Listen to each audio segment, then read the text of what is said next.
I just keep trusting. I just keep trusting my Lord.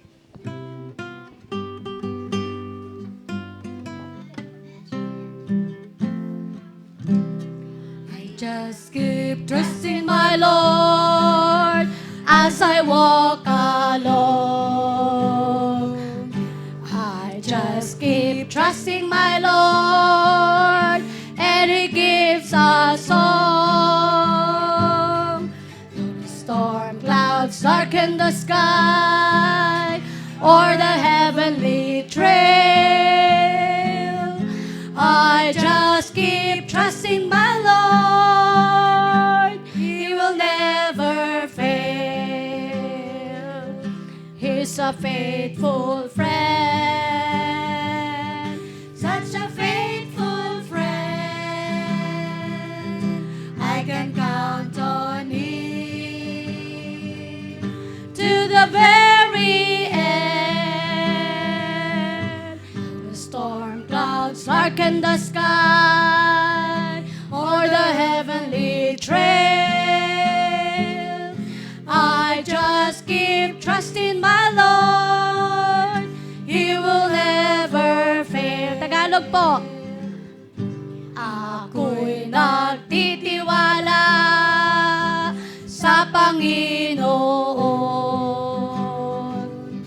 Laging nagtitiwala buong panahon. Ulap man ay magdilim sa atin ngayon, ako'y nagtitiwala sa Panginoon. Siya'y kaibigan, siya'y kaibigan, di nagkukulang, maasahan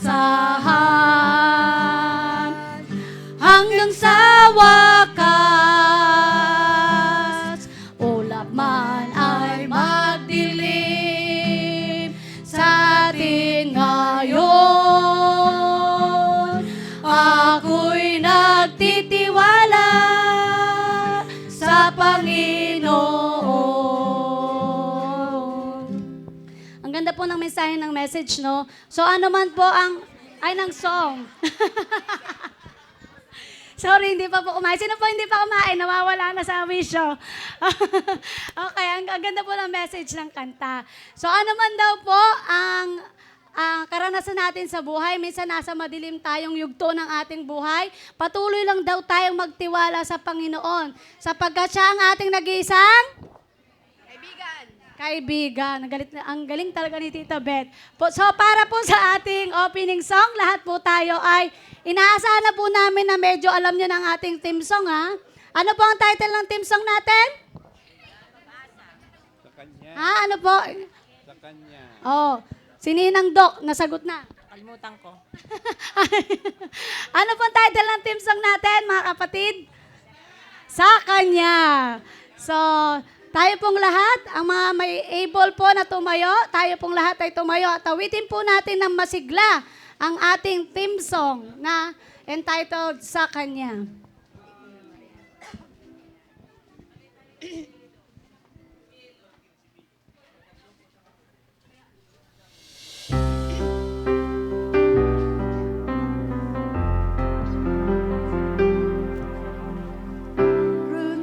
Na kong sasabihin sa iyo na ibig sana'y aawitin ko. Ito'y tungkol sa buhay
sa Kanya may pag-asa.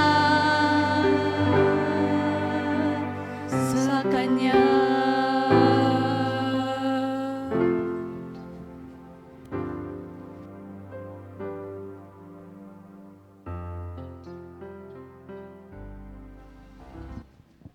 Tayo manalangin. Ama naming Diyos na nasa langit, kami nagpapasalamat sa gabing ito na aming maririnig ulit ang inyong napakagandang pag-asa. Kami humihiling, Panginoon, na kami ay puspusin nyo ng banal na Espiritu. Mas lalo, Panginoon, ang mga magsasalita, sila ay gabayin nyo, itago sila sa krus, na ang lahat ng kanilang sasabihin ay ayon sa inyo. Ihanda ho ang aming pag-iisip, Panginoon. Ito ang aming hinihiling sa pangalan ni Jesus. Amen.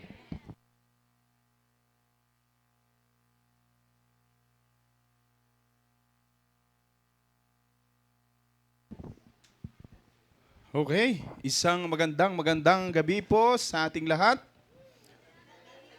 Magandang gabi din naman. Magandang gabi po. Yun, mukhang kumain na po kayong lahat. Hindi pa.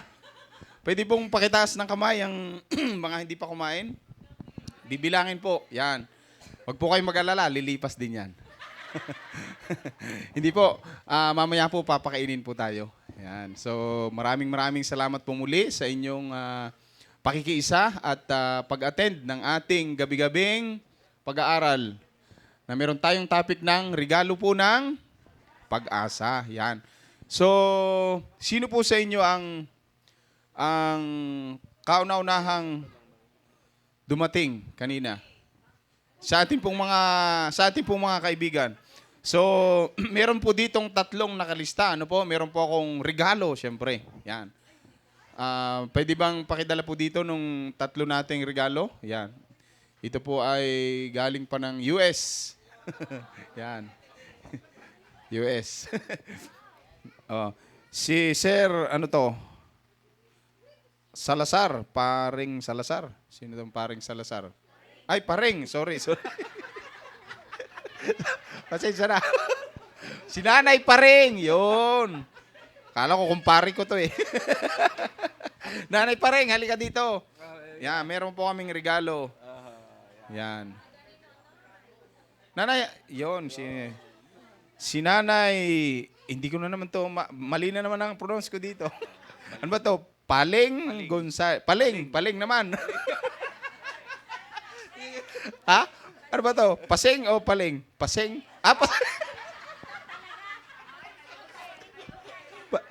Pasing. Si Nanay Pasing pala, Gonzales. Oh, sorry naman po.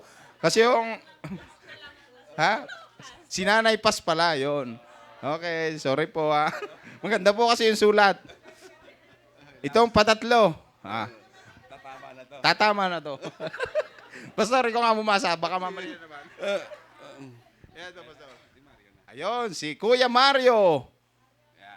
Ayun, Sadang. Yan. Yun. Yan. Sila po yung mga tatlong early bird. Yun. So, sa iba po nating mga kaibigan, meron pa po tayong chance. Bukas, mga siguro alauna pa lang ng hapon, nandito na kayo.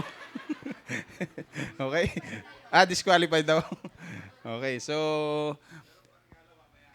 yun, sa mga makakasagot naman po sa tanong po ng ating tagapagsalita mamaya, syempre meron pong nakahanda pa ring mga regalo. Kaya sikapin po nating makinig sa ating tagapagsalita para sa mga tanong, tayo po ay makakasagot. Muli mga kapatid, sa ating mga kaibigan, kayo po ay malugod po naming tinatanggap sa gabing ito at ang pagpapala ng Panginoon ay sumaating lahat.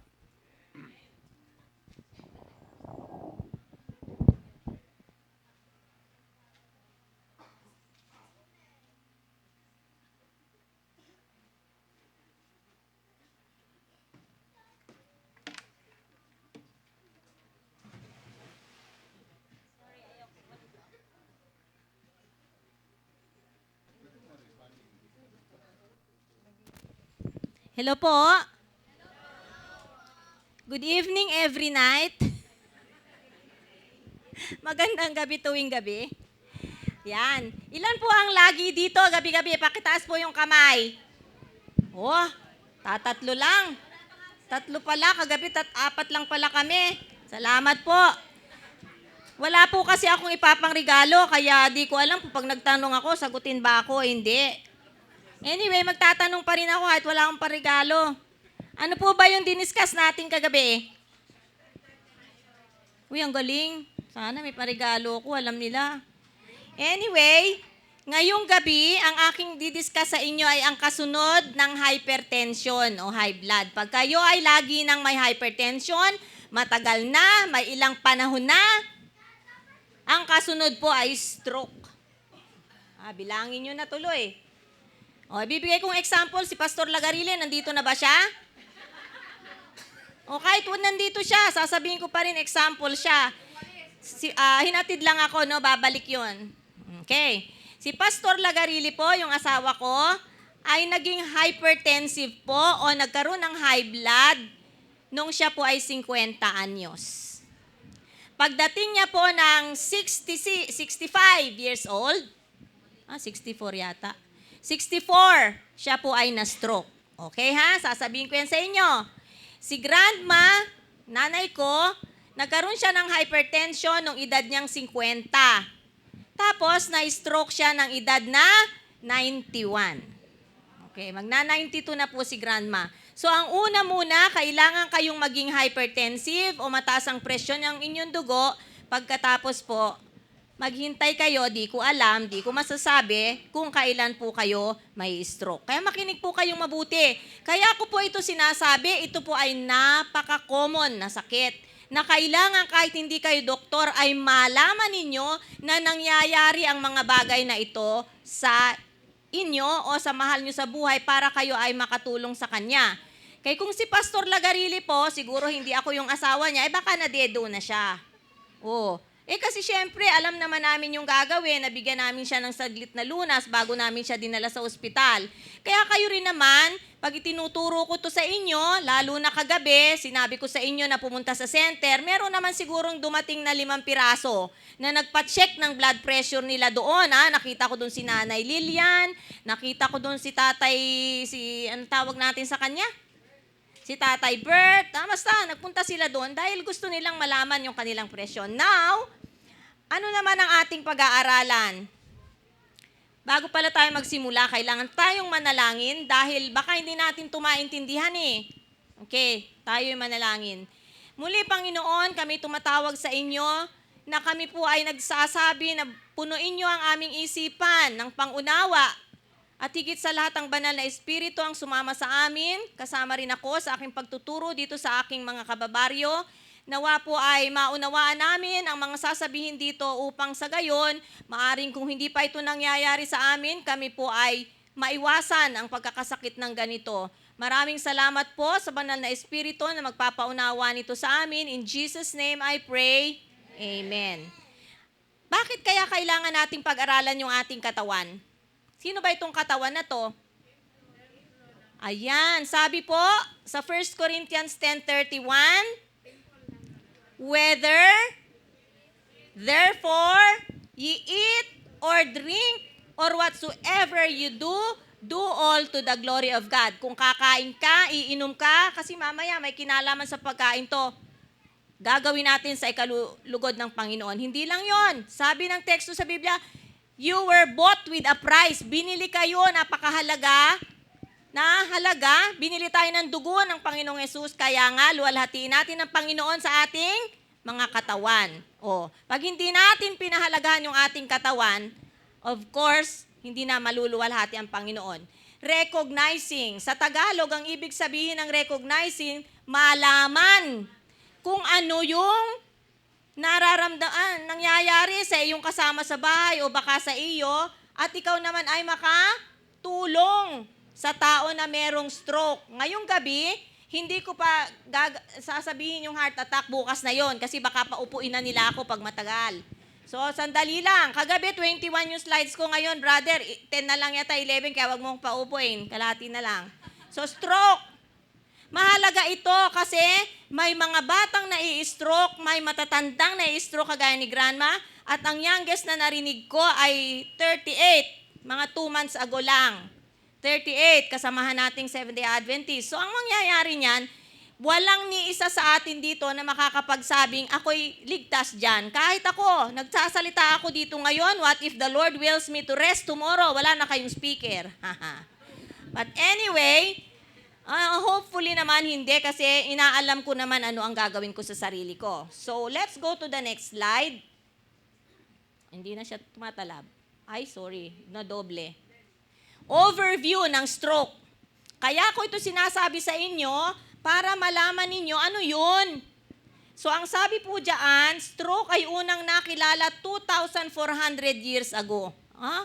Bata pa yung mundo. Ang tawag sa kanya noon ay apoplexy. Ang meaning ng apoplexy ay tinamaan ng isang malaking violence o tawag nilang yung pangyayari na parang pinukpok or whatsoever noong unang panahon. Pero in 1658, si Jacob Wepfer, siya po yung first to identify na yung apoplexy pala ay nagkaroon ng bleeding. Mayroong pagdurugo sa loob ng ating brain.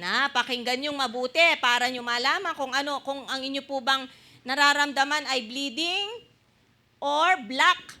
Pag sinabing black, merong bara. May bara. Ang tawag naman do isa ay hemorrhagic stroke, nagdudugo ang loob ng utak, at ischemic stroke. Brother Johnny Ray, pakita mo nga yung maganda kong larawan dyan ng hemorrhagic at ischemic stroke. Ito po ang mangyayari sa pasyente ninyo pagka merong ischemic stroke. Ano po yung ischemia? Nagkakaroon ng bara. Ito po ay nabuong dugo na may kasamang mga platelets po yan. Nabuo-buo yan dyan. Naturalmente, pag dumaloy dito yung dugo, hindi makakadaloy dahil bara. Kung meron pa mang sinasabing complete black, lalo na yon, hindi po makakadala ng dugo. Ito po ang nagdadala ng oxygen sa brain. Yan. May daladala yang hemoglobin. Hemoglobin carries oxygen to the different parts of the body. So, syempre, pag walang makapasok dyan sa mga utak na yan, ano mangyari sa pasyente nyo? Maaring nakita nyo na lang siya na wala ng malay, pero humihinga pa. Minsan naman, wala na talagang hininga. Okay, next, another one, yung hemorrhagic. Ayan. Ano naman pong nangyari doon sa pasyenteng merong hemorrhagic stroke? Pumutok po yung ugat. At pagputok natural sa buong ulo niya dyan, ay magkakaroon ng dugo, maiipit yung mga ugat, at yan ang chances niya na mabuhay ay napakakaunti. Yung aking pinsan po, examplein ko, yung mga kamag-anak ko. Siya po ay sumakit ang ulo, diabetic siya. Pag sakit ng ulo niya, sabi niya sa asawa niya, "Mian, sakit ng ulo ko." Isang araw, o baka hypertensive ka, baka high blood ang tawag kasi. O check up, anak ko, mataas nga daddy ang presyon mo. Yung pala, meron ng pumutok na maliit na ugat. Ito, malalaki yan, kitang-kita natin, yung pumutok na yan. Pero there can be smaller ones, as small as my hair, na dahan-dahan naman yung, syempre, pag pumutok, maliit yun, dahan-dahan namang mapupuno ng ugat, ng dugo yung utak mo. Yung napuno po sa aking pinsan, sorry, why did it brown out? Ay malaking ugat. So, sumasakit ang ulo niya. Sabi niya sa asawa niya, attend pa tayo ng cupping sa AUP, attend tayo. Umasakit na yung ulo niya, hindi niya pinapansin. Nung nandyan na sila, nag-attend ng cupping, "Mami, hindi ko na talaga kaya, sakit ng ulo ko, hindi na tayo uwi sa bahay, diretso muna ako sa Mamsi." Pagdating sa Mamsi, nagbo-blow out na siyang ganyan, hilong-hilo na siya, lahat-lahat na. Diniretso siya sa ICU. Pagdating sa ICU, kasi nga, hirap na siyang huminga. Mamaya makikita niyo yung signs and symptoms. Pagdating niya doon, wala na siyang malay, sinitiskan siya, kalahati na ng ulo niya, puno na ng dugo. Okay? May pera naman, hiniwa, inalis ang dugo, bukas ng umaga, wala na siya. Masyado kasi pong mahirap yung yung surgery na yun. Pag sa brain, most likely, wag na nating pakialaman kasi gagastos lang kayo, ay napakahirap nun, So yun po yun. That is how dangerous hemorrhagic stroke is. So now, let's go to the next. Ayan. Bleeding in the brain, also called intracranial hemorrhage or bleed, is what it's called when you have bleeding sa loob and around the brain. Sa palibot ng utak natin, yan, lahat ng lugar dyan. And a brain hemorrhage, sabi ko kanina, I'm sorry, mamaya na yan. Brain hemorrhage po, nagpiprevent na yung oxygen ay pumunta sa utak. Ilang minuto lang po na walang oxygen ang ating brain, mahihilo na talaga tayo. So bakit na nga pumutok? Bakit na nga nagka-stroke? Bakit nag-hemorrhage? Bakit na nga? Very good. Ang taas ng presyon ng dugo. Kaya yung mga ugat na yon ay nagiging manipis na sa kabubomba ng malakas na presyon. Ayaw natin yun. Kaya nga, kaninang umaga, may pasyente doon, o lagay mo to sa ilalim mo ng dila. O alam niya ba yun? Magagawa niya ba yun kung hindi ko sinabi sa kanya? So if you go to me, I will tell you what to do. Hindi mangyayari yun sa inyo dahil nababantayan na ninyo, no? Ano pa ang sasabihin diyan? It is life-threatening. Pwede kang mawala in a few minutes or hours or one day kasi po emergency care na yon. Kaya nga po sinasabi ko ito sa inyo, hindi ko kayo tatakutin. Sasabihin ko lang na ganito yung mangyayari para alam ninyo at makahingi po kayo ng tulong sa mga tao. Let's go to that hemorrhage. Yung hemorrhage po, mas malakas ang tsansa na tayo po ay mamahinga na kaagad. Bakit? Tingnan po ninyo yung loob ng brain. Ito po, bao, yung nasa labas. Ito yung matigas na skull. Sa labas po noon, merong mga balot yan, mga cerebral o epidural. Pag doon naman pumutok yung ugat na maliit sa loob ng epidural area na yan, yan po, yung palibot na yan, pwedeng punuin niya. Ito naman subdural. Meron pa po yung dito yung subdural dyan. Kaso dito siya pinapakita. Ito naman intracerebral. Kahit saan po dyan. Pwedeng lahat ng area na ito mapuno ng dugo. Pagka ganun na, talagang mahirap na po yun. Okay? So, yan po yung intracranial hemorrhage. Now, ano naman po ba pag sinabing intracranial sa loob ng brain? Okay? Yun naman pinsan ko nung isang araw, sinabi ko sa inyo, dumugo yung ilong. Mabuti pa yung dumugo siya sa ilong. Dahil sa ilong yung pumutok. Kung sa loob, ay mahirap po yun, di ba? So, dito yung sa ilong, epistaxis ang tawag. So, ngayon, symptoms develop over time. Minsan, 3 araw, 4 na araw, 1 buwan, or immediately after a head injury. Pwede yung nabagok ka, or pwedeng tumaas ang presyon mo, di kaya nga, nagkaroon na ng pagdudugo. So, pwedeng maging severe siya. At yung pressure ng dugo na yon na hindi taga roon, yun ang nakakasakit ng ulo, nakakahilo, at nakakapag-blow up ang pasyente. Ano? O ito, tandaan nyo ito. Pag meron kayong pasyente na masakit yung ulo, ay kailangan na agad kayong magpa-check ng blood pressure. Kasi baka mataas. Nanghihina, ang kamay, ang baraso, minsan kalahati lang. O ganun nangyari kay Pastor Lagarile. Kumain siya ng marami, pag uwi niya, nanghihina na, kaganyan na yung mukha niya, tapos tagilid, di na siya makalakad. Okay? Nag-blow up na siya, nahilo, hindi na maintindihan ng sarili niya, hindi na mapagsalita. Hilo ako, parang ganun. Bolol, naburol na. Oh. At hindi na siya makalakad kasi hindi na niya madala yung kanyang kabilang katawan. Pero ang nangyari po kay Pastor Lagarile, hindi hemorrhage. Yung sa kanya ay bara. Ischemia, yung nakita yung makabarang dugo na yon sa maliit na ugat niya. So may chance ang makarecover ng mas malaki yung bara kaysa dun sa hemorrhage. Kasi yung hemorrhage pwedeng magpatuloy at pwedeng mapuno yung inyong ulo and that's very dangerous. Now, papakita ko lang sa inyo yung treatment kung anong gagawin sa pasyente nyo pag nagka-hemorrhage. Pwede pong buksan ang utak niya, i-drain yung blood. Sabi ko nga sa inyo, napakamahal na procedure but you can still die the following day. Tingnan mo, kasi marami na yung bleeding. Ngayon, pwede rin nilang i-drain. Nilalagyan nila ng tube o ng catheter. Sorry po, yung catheter ko ay napunta yung C doon. Tapos po, ipapasok din yun sa mga ugat. Tapos doon din po sa ugat na yun, pinapapasok doon at sinisip-sip yun. Or gamot. Okay? Ganyan din naman po, ganyan din po ang nangyayari pag ang tao ay kunyari na aksidente, naputukan ng ugat. Ganon din yung procedure ng pagkakaroon ng dugo doon. Ngayon, yun namang sa hemorrhage na kinakano natin sa stroke, yun naman po ay dahil sa pagputok ng ugat dahil mataas ang presyon. So, kung meron ditong mataas yung presyon, huwag niyong pabayaan yun kasi pwedeng dumating po sa ganyang kakataon. Gaano katagal ba makarecover sa hemorrhage? Pwede pong madali, pwedeng matagal, pwedeng hindi. Depende sa dami ng dugo po na nawala. At kung naman tinatawag natin yung ischemic, yung may bara lang, si Pastor Lagarile, ganun po ang nangyari sa kanya. Makaka-recover po tayo pag nag-therapy. So marami pong mga kinabit-kabit sa kanya dito, ganyan. Kasi yung kamay niya ay hindi nakakaramdam, kinakabitan ng kung ano-ano, tinetherapy, ganun din si grandma. Pero hindi naka-recover si grandma kasi maedad na siya. Hindi kagaya ni Pastor Lagarile, medyo bata-bata pa naman kaysa kay grandma. At pwede naman po yun na, ano ba yan?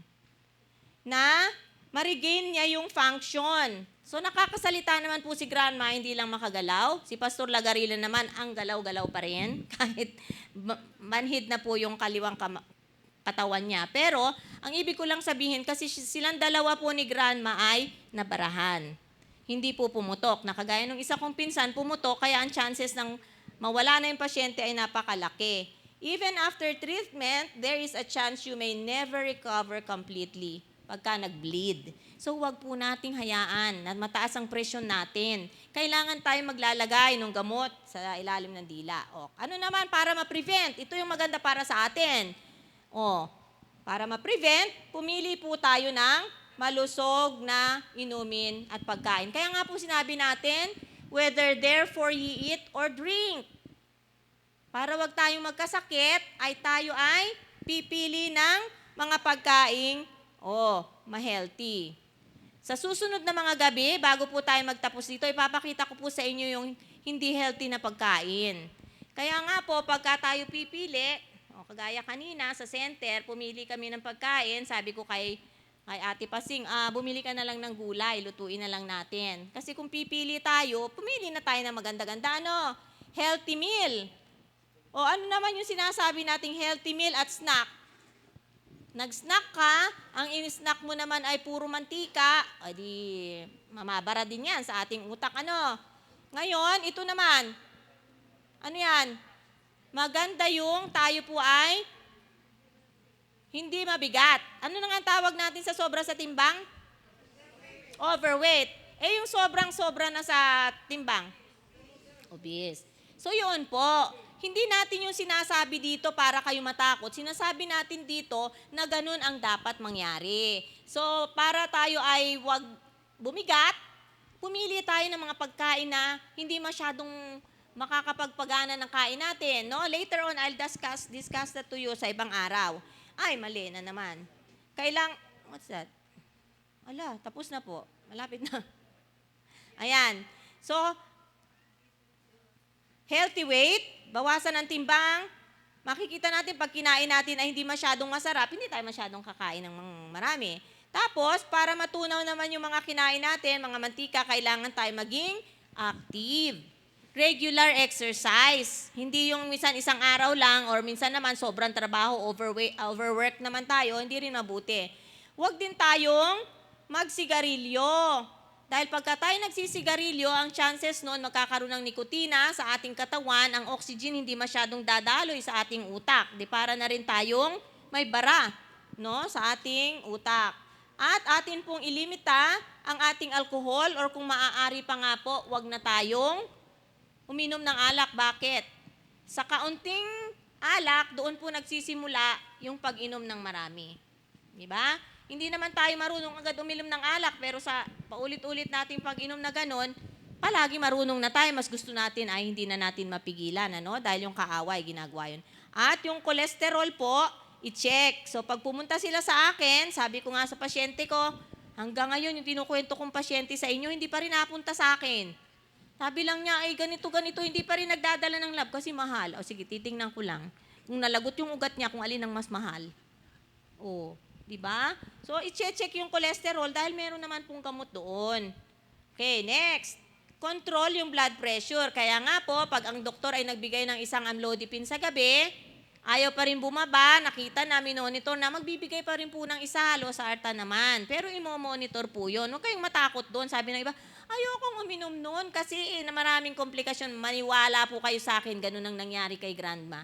Sabi ko, iginagalang ko yung nanay ko, ayaw hindi siya tig-inom ng gamot Ba't mo ako bibigyan yan? Hindi naman ako high blood kasi binipi ko. Normal siya. Ba't mo ako bibigyan? Wag na. Hindi ko napansin. Tumaas ang presyon niya.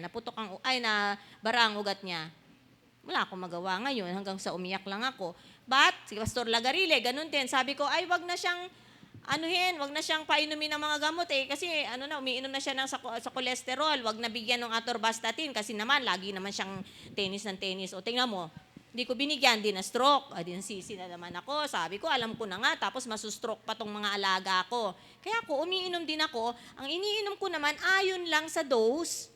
Hindi ko alam kung kayo yung iinom, maaring dangerous yun kasi hindi nyo alam. Pero kung binigay ng doktor sa inyo, then take it. It will prevent those complications from happening. And then, kung meron diabetes, so pagkatapos ng ating heart attack bukas, sa sunod na gabi ay diabetes, yun ay kailangan ding i-control. No? May mga gamot tayo dyan. Saka yung pagkain din, mahalaga dyan. Next. O sige, so kayo naman ngayon, example, merong pasyente kayo sa bahay na merong nai-stroke. Ano kaya ang ating gagawin? Tingnan ninyo ang mukha niya. Face. F-A-S-T. Face. Anong meron sa face niya? Tumagilid. Si Pastor Lagrilli, tumagilid ang mukha niya. Kaya kami, nataranta ni Miracle. Kaya lang, marami kami ginawa. Minasage namin yung carotid niya, nilagyan namin sa ilalim ng dila, agad-agad, di ba? Hindi na nag-require ng kalahating araw, isang araw bago nakapunta sa doktor. Ganun po yun. Kaya pag nakikita nyo, tumatagilid ang mukha mo kailangan na yung... Oo, kasi sabihin mo, tumawa ka nga. Meron nakaganon yung tumawa, nakaganon yung isa, nakababa. Yun ay meron pong simptomas na po ay nasustroke yung inyong pasyente. Sa one side, nakatagilid. Yung kamay. O, taas ang kamay. Taas ang kamay. Hindi niya mataas yung isang kamay. Kailangan, sabay yun ay itaas niya. O, napakadali nun Kaya niyo bang gawin yun? Tingnan niyo yung mukha ng pasyente niyo. O, taas mo nga kamay mo. O, taas, taas. Ay, hindi niya maitaas. Uy, naku, nai-stroke ka. O, kaya-kaya niyo yun, di po ba? Kaya ito sinasabi ko sa inyo. Itinataas yung kamay, hindi niya maitaas, kalahati lang. Ay, ibig sabihin, ito na ang naapektuhan. Sa kasunod, ano yung S kaya? S. S. Ay, naku, pabalik-balik naman ako. Speech difficulties. Hindi niyo na maintindihan, gaya ngayon si Grandman, medyo natamaan niya. Parang yung S niya ay masabek. Parang gano'n. No, hindi na nabubulol na, no. It's difficult to understand speech. This can also indicate a stroke. Dati siyang hindi ganyan, pagka umaga, gano'n na siya. So, F, face, A, arms, na hindi na mataas yung isa. Tapos, S, speech, tapos kasama yan. Pwede nyo sabihin sa kanya, sabihin mo, the sky is blue. The sky is blue. The sky is blue. Hindi na niya masabing the sky is blue. So, yon isang simptomas na ng speech difficulty. Napakadali lang po, At ang T, ano yung T? Pag nakita nyo ang lahat na yon, it's time to bring your patient to the emergency room. Ayun. Dali lang po, So, sino pa yung magtatagal? Meron kaming kaibigan. Example. Sumakit ang ulo. Nahihilo. Nandun sa bahay, nagpahinga. Engineer pa naman siya. Nagpahinga. Isang linggo. Hindi na talaga. Hindi na makagalaw. Pagdating ng mamsi, kailan ba ito nangyari? Nung pa po, isang linggo na. Naku, bakit hindi agad nagpunta rito? So, walang nagawa. Di gulay na siya ngayon. Na sana, pwede siyang makarecover. Yun ang sinasabi ko kayo sa inyo. Kaya gusto kong malaman ninyo yung pag-detect ng kayo lang. F, A, S, T. Number 1, ano yung F? Tumatagilid yung mukha. Pagising niya sa umaga, di niya alam, nakatagilid na pala yung mukha niya. O nagdudrop na, or minsan tumutulo na dito, Kasi tagilid. Ang kasunod, A. Arms, yung baraso niya, itataas. Taas, taas mo. Taas mo. Taas mo. Ay, nako. Na nga po ba, S. Yung kanyang face ay hindi na speech. Speech. May speech difficulty, nahihirapang magsalita. Ano yung pinakamadali niyong sasabihin sa kanya? Sabihin mo nga, the sky is blue. Sasabihin, the sky is blue. Nako, meron ng stroke yung pasyente nyo. At ang sunod ay T. The sooner you can bring, the faster you can bring your patient to the hospital, mas safe siya.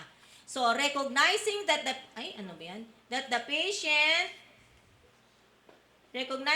patient is undergoing stroke can be life-saving for your patient. Mahirap? O mahirap yung sinasabi ko ngayon gagawin ninyo? Titingnan nyo. Madaling-madali, di po ba? And early administration of oxygen or emergency measures can prevent further damage or death. So, anong nangyari sa pasyente? Nagpahinga sa bahay, nagpahinga kasi nangihina, nahihilo. Pala may stroke, nagbi-bleeding na doon. Di gulay, ang kasunod, gulay. Mga kapatid, tapos na pala tayo. So, ngayong gabi po, yan po ang ating masasabi tungkol sa mga ating dapat malaman sa napakahirap o delikadong sakit. Purihin ang Panginoon, narito kayo ngayong gabi. Naway kahit sa kapitbahay nyo, makatulong kayo para ma-detect ang mga ganito. Dahil ang sabi ng Panginoon, bigyan natin ng halaga ang ating katawan. Therefore, glorify God in your body. Huwag na maglalagay ng mga bagay na makakasakit. Maraming salamat po at magandang gabi.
Ayan, magandang gabi po sa inyong lahat. Ayan, ako po ay natutuwa sa ating gabi-gabing pagsubaybay. At nakikita ko ang ilan sa mga pamilyar na muka na ngayon lang o siguro nung gabi-gabi nang dumarating. Pero sinasabi ko sa inyo lahat, welcome na welcome po sa ating pag-aaral. Ang ating pag-aaral ho ay umiikot sa temang regalo ng pag-asa. Sino ho maraming natututunan gabi-gabi? Pwede ho ba makita niyo mga kamay? Ayan, sana ho ang ating natututunan? Gaya ho ng isang regalo, ating tinatanggap at pinagpapasalamatan. Ayan. Ngayon po, tayo po muli ay mag-aaral ng panibago. Pero bago ho yun, gaya po ng ating ginagawa kahapon, gaya po natin ginagawa kahapon, tayo po muna magsimula sa isang question and answer. Sino ho may ready ng sagot? Ayan, nag-take notes ba tayo kagabi? Ayan, medyo marami-rami ho tayong pinag-usapan kagabi. Pero sana ho ay ma-review sa ating pag-aaral ngayon. Unang tanong, yan, meron ho tayong 4, hindi kakamali ng premyo ngayon. Tama o mali? Pinakamadali. Tama o mali? Sinusunod ko ang kautusan hindi para maligtas, kundi dahil ako'y iniligtas na ni Kristo. Tama o mali? Taas ang kamay. Taas ang kamay. Huwag magsabi. Taas ang kamay. Ulitin ko po, tama o mali, sinusunod ko ang kautusan hindi para maligtas, kundi dahil ako'y iniligtas na ng Diyos. Taas kamay, gusto sumagot? Tama. O, tama po ba? Tama. Okay po. Ang ating poging Kuya Billy, siya po ang magbibigay. Ayan. Pangalawa pong tanong. Ito, medyo... meron ho kayong 3 pagpipilian sa kahapon. Magbigay lang ho kayo ng isa. Magbigay ng isang layunin ng kautusan sa buhay ng Kristiyano. 3 ho yun nabanggit natin. Ang simula po ay P, R, P. Sige po. Sita. Protection. Tama po ba? Tama. Upang protektahan po tayo. Ang kautusan, pinoprotektahan po tayo niyan. Ayan. Thank you po. Pangatlong tanong. Ayan. Malapit na ho tayo matapos. Pangatlo.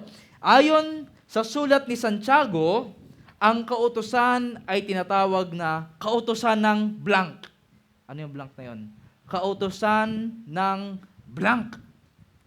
Yung clue nasa title ho natin kagabi. Ano ho kaya yun? Hindi siya tinawag na kautusan ng bibihag, pero kautusang blank. Kautusan ng toot. May gustong tumaas ng kamay? Nako, nalimutan agad. Letter K. O nga, K. Nagsimula. Kaligtasan nga ho ba? Hindi ho ang kautosan nagliligtas sa atin. Si Pogi. Kalayaan. Okay, tama ba yon? Tama, babae pala. Sorry. Short hair. Sorry. Tama, kalayaan. So, bigyan si Nene ng regalo. Ang tawag ho sa Biblia sa kautosan ay kautosan ng kalayaan. Dahil binigay po ito hindi sa mga bihag ng kasalanan, pero sa mga pinalaya sa kasalanan. Amen? Pangapat ho, paano masusunod ang kautusan ng Diyos? Isang sagot lang ho ito. Pinaulit-ulit ho ito. Ito yung pinakamahaba nating binasa kagabi bago ho tayo magtapos. Ano yun? Masusunod lamang ang kautusan sa pamamagitan nitong salitang ito. Pag wala ka nun, ibang kautusan na sinusunod mo o hindi mo naintindihan yung kautusan. Pananampalataya po ba? Taas ang kamay. Hindi po. Medyo. Si ate po. Pag-ibig, tama po ba? Pag-ibig po ang sagot. Kung gusto mong masunod ang kautusan ng Panginoon o lumakad sa pagsunod sa Panginoon, kailangan mo ng pag-ibig. Ayan, malinaw po? Ayan, so paulit-ulit natin na pag-usapan yan kahapon. Kung mahal mo ang Panginoon, sabi ni Jesus, kung ako'y inyong iniibig, tutuparin mo ang aking mga utos. Ayan. So ngayon po, tayo po ay mag-aaral. Kahapon po, di po ba, meron tayong mga binanggit sa 10 utos. Isa ho doon, nilakdawan halos natin. Yan po yung ating pag-aaralan ngayon. Kaya po, ang ating pag-uusapan ay ang regalong pahinga. Sinong pagod na? Ako ho'y pagod na sa thesis ko. Gusto ko matulog.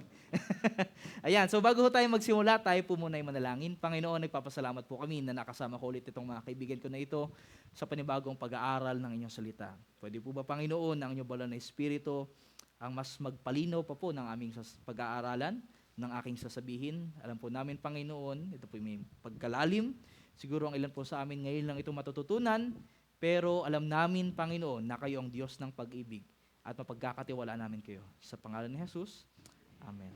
Ang regalong pahinga. Bakit ho tayo mag-focus sa pahinga ngayon? Kasi po, ang mundo natin, punong-puno na ho ng pagkapagod. Lalong-lalo na ating mga nanay, ano? Tayo'y nagtatrabaho, nag-aalaga pa ng anak, naglilinis pa ng bahay. Tanongin niyo ang aking nanay, kasama ko pa si mama ngayon. Nasa likod. Kahapon siya po'y busy sa paglalaba hanggang sa hindi na ako nakagawa ng mga halos gagawin niya. Ganun ho tayo, no? Busy ho tayo sa ating mga gawain o sa ating mga trabaho. At sa mundo ho natin na napakabilis magbago, napakabilis na dumaloy, ito ho minsan ang kataga. Pag nagpahinga ka, talo ka. Tama po ba? Sa panahon natin, parang bawal na magpahinga sa sobrang dami ng demands. Sa sobrang dami ng dapat tapusin na deadline, dapat tapusin ng mga gawain. Pag di mo natapos, bawas sweldo mo, mas malala, wala kang trabaho. Di po ba? Pero alam niyo po ang Panginoon, alam na ganyan po ang mangyayari sa atin. Kaya po, nagbibigay siya sa atin ng pahinga. Paano ho natin makikita yon? Sa Biblia ho, paano po ba nagsimula ang mundo? Review po tayo. Ito po yung napag-usapan natin nung mga unang gabi. Nung unang gabi, napag-usapan ho natin kung paano nilikha ng Panginoon ang mundo. At nilikha niyo po ito dahil sa pag-ibig. Natatandaan po ba natin? Dahil mahal niya yung mundong gagawin ito, sobrang ganda ng pagkakagawa niya. Sa loob ng 7 araw, ilang araw? 7 araw, nilikha niya ang bituin sa langit, ang mga dagat, ang ere, ang mga hayop, pati yung mga tao. Nilikha ng Diyos. At yung pinakahuli niyang nilikha ay yung tao. Tandaan ho natin yan. Pinakahuli niyang nilikha ay tao at ginamit niya yung kanyang sariling kamay. Yung ilang ginawa niyang mga bagay, salita ang ginamit niya. Pero nung ginawa niya yung tao, anong ginamit niya? Yung kanyang sariling kamay. Hinulma niya mismo yung pagkakagawa. Mapapag-aralan natin yan sa mga susunod pa po nating pag-aaral. Ito po ang sabi ng Biblia, pagkatapos nung ika-6 na araw, anong ginawa niya sa ika-7? Ito ang nangyari. Yan. Nilikha nga ng Diyos ang langit at ang lupa at ang lahat ng bagay na naroroon. Tinapos niyang likhain ang lahat ng mga sa loob ng 6 na araw at siya'y nagpahinga sa ika-7 araw. Anong ginawa ng Diyos sa ika-7 araw? May ginawa ba siyang bagay doon? Wala. Ang ginawa niya lang ay nagpahinga lang ang Panginoon. Napapagod po ba ang Diyos? Hindi. Pag titignan niyo yung original ni Hebrew dito, hindi po talaga nagpahinga as in napagod. Kundi tumigil. Tumigil lang siya sa paggawa. Yun pong ibig sabihin na to sa pinaka-original niyang Hebrew. Kami ho yung nag-aaral ng Hebrew, yun po yung mismong pinaparating doon. Tumigil siya sa pagpapahinga. At nung tumigil siya, natapos ang 1 araw na yon sa ika-7 araw, ano yung nangyari? Pinagpala niya ang ika-7 araw at tinuring itong banal sapagkat sa araw na ito siya'y nagpahiga matapos likhain ang lahat. Ano ho yung ginawa niyang banal na araw? Yung ika-7 araw. Bakit? Kasi doon siya nagpahinga. Kasi doon siya tumigil. Hindi dahil napagod siya, pero meron siyang plano doon sa araw na yon. At yan po yung ating papag-aralan. Ano po ba yung plano ng Diyos? Ang plano ho kasi ng Diyos sa ika-7 araw, bakit niya ito ano sabi niya? Pinabanal niya, pinagpala niya, at ano po, siya po yung nagpahinga doon. Ito yung 3 ginawa ng Panginoon. Nagpahinga, pinabanal, at ano po, pinagpala. Yung ika-7 araw. Dahil po, plano niya, ito po, sasabihin ko sa inyo mga kaibigan, ang plano ng Diyos sa ika-7 araw, tatanungin ko kayo bukas, ano ang plano ng Diyos sa ika-7 araw? Ito po'y binigay niya bilang regalo ng pagpapahinga sa iyo at sa akin. Malinaw po ba? Anong plano ng paggawa ng Diyos sa ika-7 araw? Para maging isang regalo para sa iyo at para sa akin, para araw ng pamamahinga. Ibig sabihin, kung ang Panginoon, kunwari, naggagawa tayo, siya yung ating boss at tayo yung kanyang empleyado, may binibigay siya sa ating day off. Malinaw? Ano ginagawa natin sa day off? Nagpapahinga. Di po ba? Ganun ho ang ginagawa sa atin ng Panginoon. Binigay niya ang ika-7 araw para maging day off natin. At mas maganda pa, araw ng pahinga, ito'y ginawa niyang espesyal. Bakit? Hindi sinabi na ang unang araw, pangalawa, pangatlong araw ay pinagpala ng Panginoon. Pero yung tanging araw na pinagpala o binless ng Panginoon, may special blessing, ay yung ilang araw?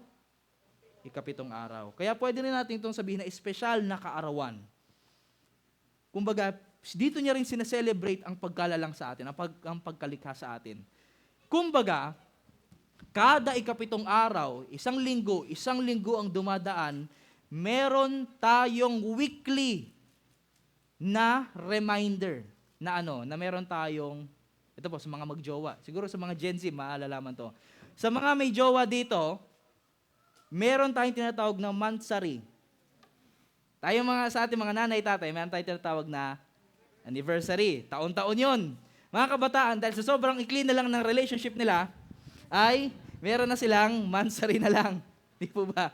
Pang ilang monthsary nyo na, hindi ka na ang tanungan. Sa Panginoon naman, sa sobrang gusto niya talaga ng tao at mahal na mahal niya, gusto niya laging sineselebrate na ang relasyon ng tao at ng relasyon niya at ng Diyos at ng tao.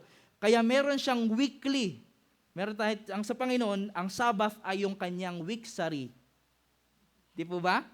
Na tayo ay nilagay ginawa ng Panginoon sa mundong ito. Ang ganda po, no? Ganun po ang Panginoon na magmahal sa atin. Pero alam natin ang nangyari. Nagkasala, tayo'y nalaglag sa kasalanan, pero ang Sabbath ho ba nawala? Hindi po. Ang ikapitong araw, ang tawag ho sa ikapitong araw ay Sabbath. O ibig sabihin ng Sabbath ay pahinga. Yun lang ho yung salitang yun. Alam natin na nalaglag sa kasalanan ng tao, pero dumating si Jesus. Nung dumating ho si Jesus, nangilin ho ba si Jesus ng araw ng Sabbath? Yes. Sinelebrate niya rin, pinigdiwang niya rin ang ikapitong araw. At kahit sa cross, ano nangyari sa cross? Alam niyo ba nangyari sa cross? Si Jesus po, ayon sa John 19:30, kailan siya namatay? Biyernes ho siya namatay. Kaya meron ho tayo. Next week, di po ba ang ating Holy Week? Meron tayong tinatawag na Biyernes Santo, Sabado de Gloria, at Linggo ng Pagkabuhay. Di po ba? Bakit? Ano nangyari nung Biyernes Santo? Doon ho namatay si Jesus sa araw na yon. Doon sa Sabado de Gloria, nagpahinga, nandun siya sa libingan, nakahimlay. Di po ba? Naalala po natin? Kaya meron hong mga horror movie, ang sabi, patay ang Diyos tuwing Sabado. Bakit? Kasi nakalibing daw si Jesus nung time na yun. Hindi po yun ang aking punto. Pero ibig sabihin, Friday nangyari yon nang matanggap ni Jesus ang suka, kasi binigyan siya ng suka, sugat-sugat na nga siya, ay sinabi niya, natupad na, at itinunga niya ang ulo, at siya ay namatay. Kailan siya namatay? At nooy araw na paghanda at nalalapit na ang Sabbath. Namatay si Jesus sa ikapitong araw. Ay, ika-anim na araw, bago yung ikapito. Dahil ikapitong araw ay Sabado, o Sabbath, na-spoil ko na kayo agad, pero yung ika-anim ay araw ng paghahanda. Yan. Biyernes ho siya. Ano yung sunod ng Biyernes? Sabado ho yun.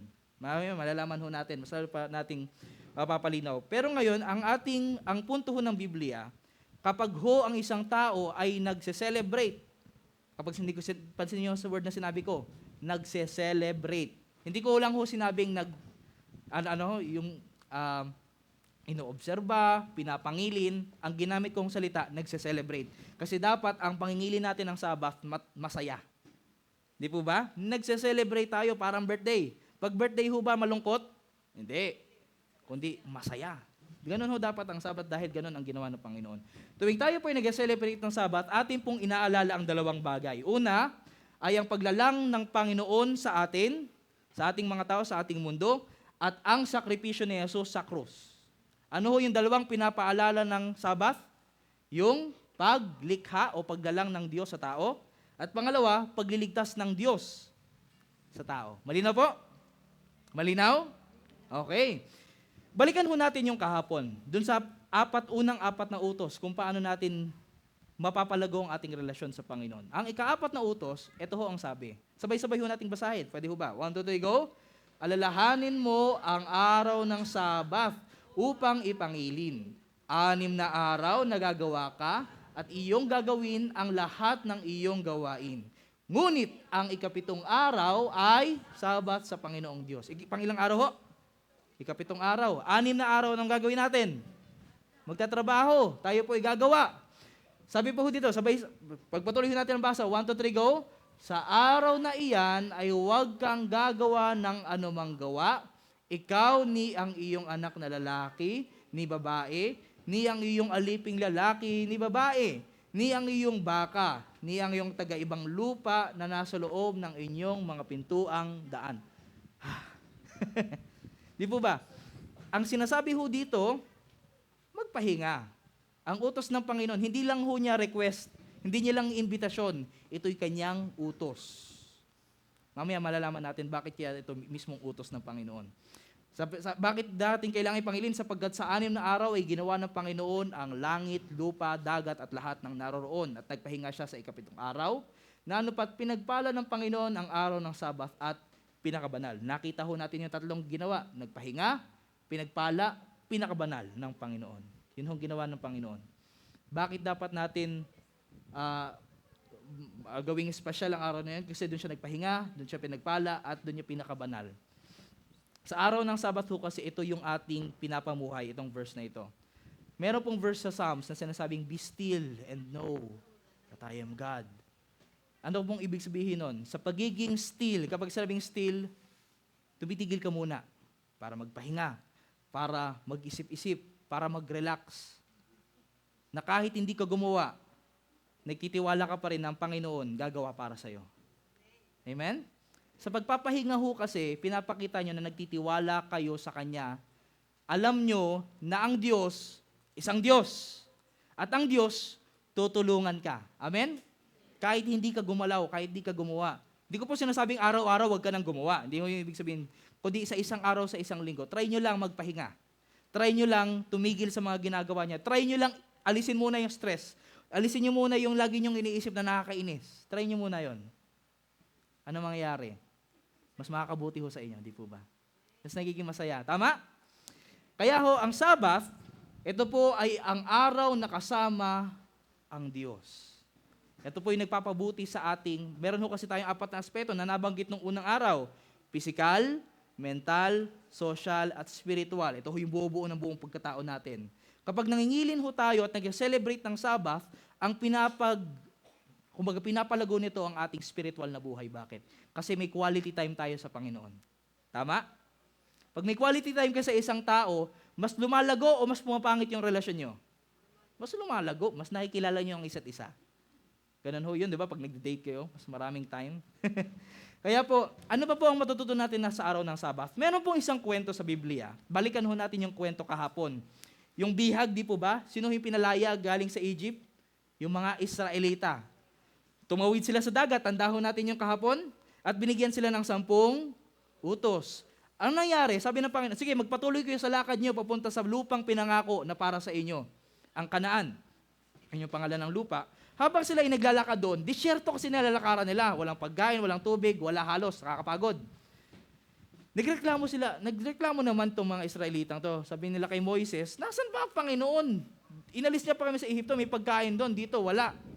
Ang ginawa ng Diyos, dahil makulit tong mga batang ito, ang ginawa niya, nagpadala siya ng pagkain. Ang pagkain ho na yun, araw-araw, tuwing umaga, may makukuha ko yung full supply na sapat para sa isang araw. Maganda ho ba yun? Sino ho dito ang gusto magkaroon ng libreng pagkain araw-araw? Sana ho, ano? Sana all, di po ba? Meron siyang binibigay ang Panginoon galing langit na tinatawag nila, hindi nila alam ang tawag doon. Ang tinawag na lang nila doon, mana. Nang ibig sabihin sa Hebreo, ano to? What is this? Yun yung kumbaga ibig sabihin ng salitang mana.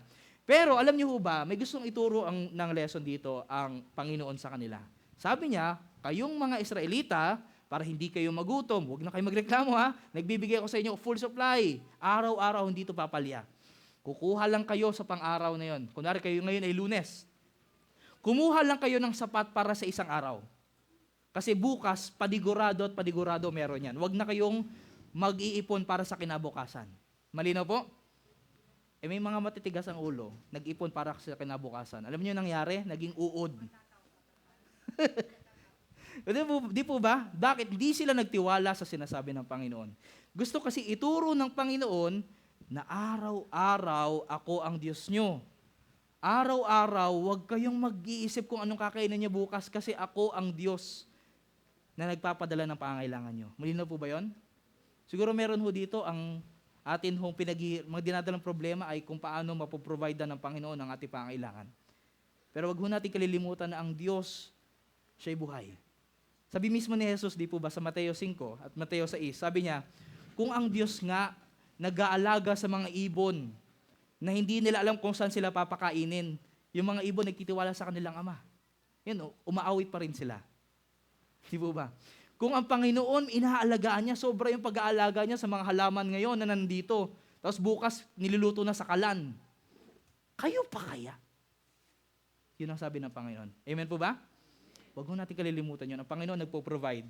Ito pa po ang sabi. Araw-araw, meron pong full supply. Pero sa ikapitong araw, wala pong binibigay na mana.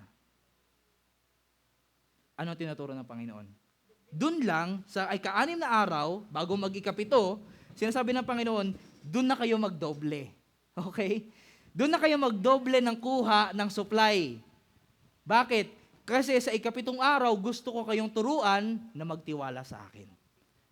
Gusto ko kayong turuan na mag-relax.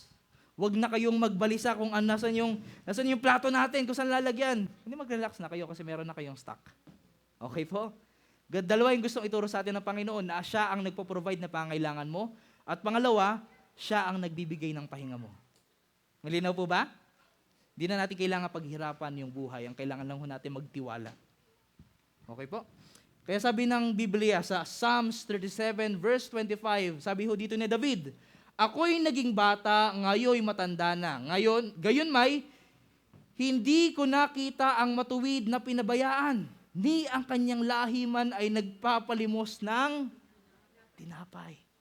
Kung makikita niyo ho, yung mga kaibigan ho natin dito na patuloy na nagtitiwala sa Panginoon, wala kayong makikitang naglilimos ng tinapay.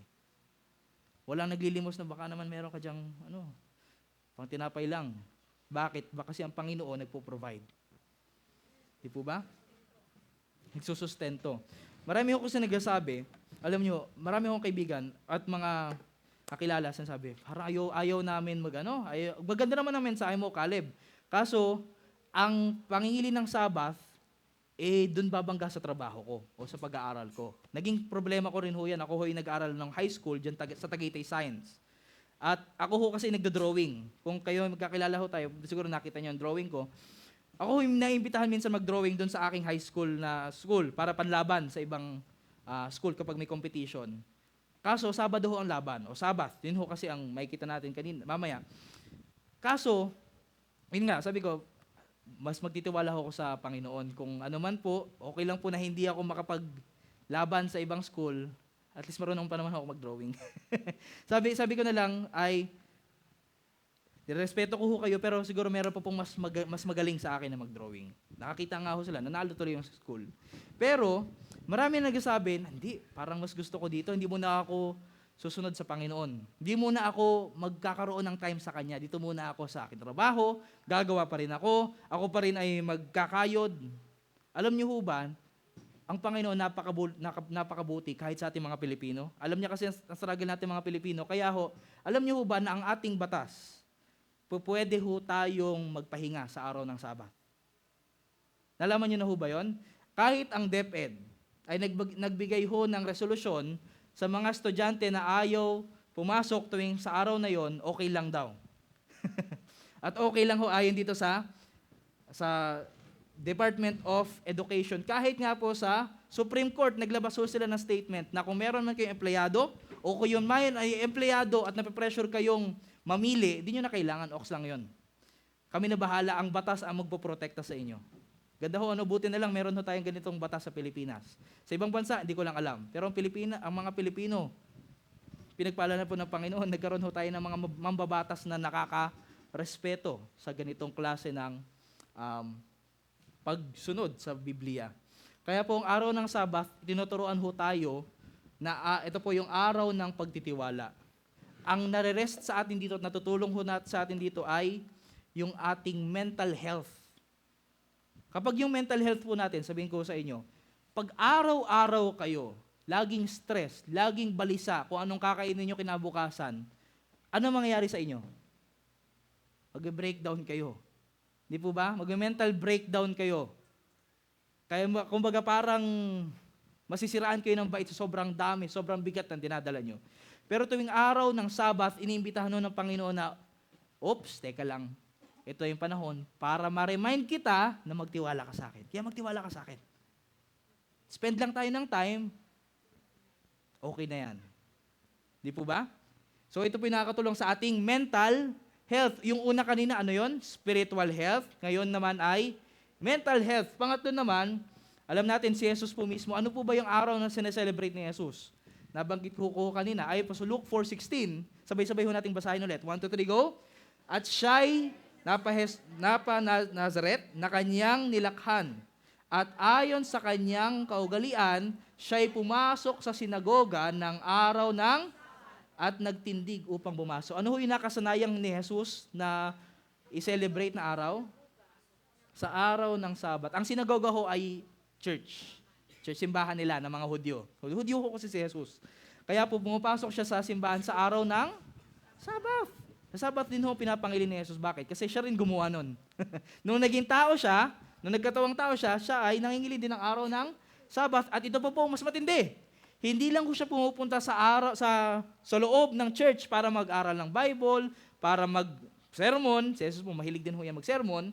Siya naman ho ay tumutulong din, lumalabas doon sa pintuan ng sinagoga para maghanap kung sino yung may sakit, sino may pangangailangan, sino yung may hirap, sino yung broken-hearted, at tutulungan ko.